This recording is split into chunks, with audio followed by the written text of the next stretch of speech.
Je suis chargée de mission en fait, sur le plan d'action SIG à l'Office national des forêts, donc à la direction générale à Paris. Donc je suis rattachée à la direction du développement en fait, qui est chargée des prestations commerciales. Donc mes principales missions dans mon travail, donc c'est de mettre en œuvre le plan d'action SIG avec en fait deux axes principaux. Un axe plutôt, donc c'est un plan d'action SIG qui a été défini pour la période 2007-2011 avec dans le but en fait de moderniser le système d'information général de l'ONF avec sa composante géographique. Donc en fait il y a une partie outils.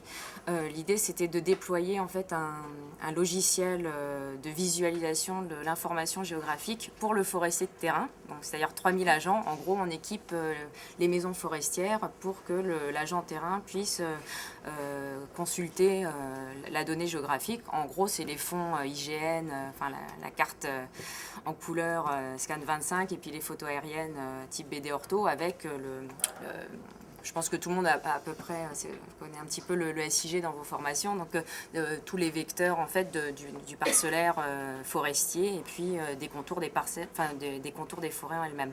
Donc en gros maintenant les forestiers ont accès à cette information comme outil quotidien dans leur mission et ça leur permet donc de faire des mesures, d'imprimer des plans, préparer leurs travaux en forêt. Donc ça c'était le premier axe donc, du plan d'action. Donc en fait moi j'étais chargée donc à la fois de la conception du logiciel avec l'équipe projet. Conception, c'est-à-dire les spécifications détaillées, les menus, les boutons, l'interface, etc.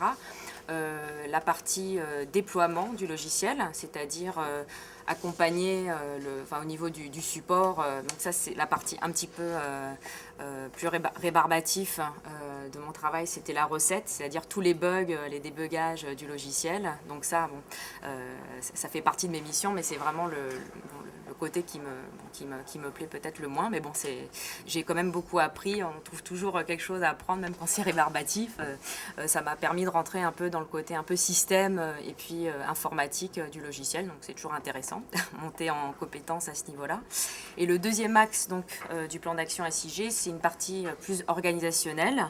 Et là, en fait, il s'agit de restructurer les sites SIG de l'ONF en des pôles de compétences SIG, c'est-à-dire en fait de prendre des sites SIG un petit peu plus performants et puis de leur donner un petit coup de pouce.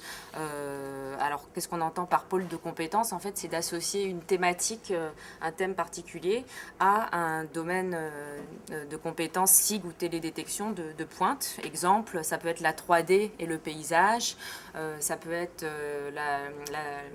la cartographie par télédétection des feux de forêt, donc toujours une thématique, un domaine de compétences. J'ai également, on m'a chargé de développer en fait les activités télédétection de l'ONF qui sont pour l'instant au point zéro, on peut dire. Enfin, il y a quelques activités, mais donc l'objectif c'est plan d'action télédétection en 2009. Sur ma formation, donc moi, parcours linéaire aussi, juste après le bac, DUG, licence maîtrise à Paris 7, jusqu'à l'âge de 22 ans. Et là, le parcours est devenu un petit peu plus sinueux, on va dire, puisque donc moi j'ai fait une maîtrise en géographie humaine sous la direction de Christian Grattalou sur un sujet un petit peu original, puisque je suis également passionnée de danse, donc j'ai fait un mémoire sur la géohistoire, thème cher à Grattalou, de la danse jazz. Voilà. Et ensuite, je suis partie pendant jusqu'en 2003. En fait, je me suis consacrée donc à ma passion et j'étais danseuse professionnelle, voilà, à New York. Et ensuite, en 2003, je suis revenue en France et j'ai voulu me reconvertir. Bon, j'ai vu que le métier d'intermittent du spectacle c'était pas facile et je me suis souvenue donc de la maîtrise en géographie et un des grands débouchés donc à l'époque et toujours c'est quand même le domaine du SIG. Je pense que ça c'est un des principaux débouchés. Bon, il y en a plusieurs hein, mais pour des études de géographie c'est le SIG. Donc, en fait j'ai pu bénéficier de 2 ans de formation continue. Donc j'ai fait un master 1 SIG à Rennes.